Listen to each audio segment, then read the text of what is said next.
Do you ever get snack cravings while studying? Let's take a look at how these two handle a snack attack while studying for finals. I have so much material to cover for this exam. Hi! May I have some goldfish? I'm in some definite need for a snack. Yeah, of course. Thank you.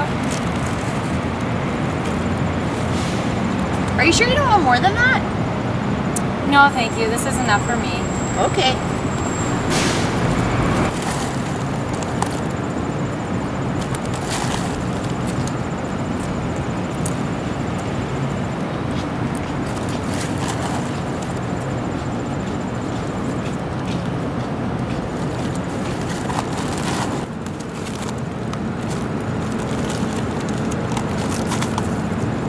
Oh my goodness!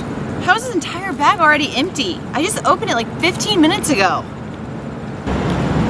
Oh man, I hate when that happens. I just now finished my handful and I'm ready to study. Don't deprive yourself from snacking. Realize that snacking can be beneficial as long as it's portion controlled. If it isn't well managed, it can lead to more stress, more eating, and poor studying.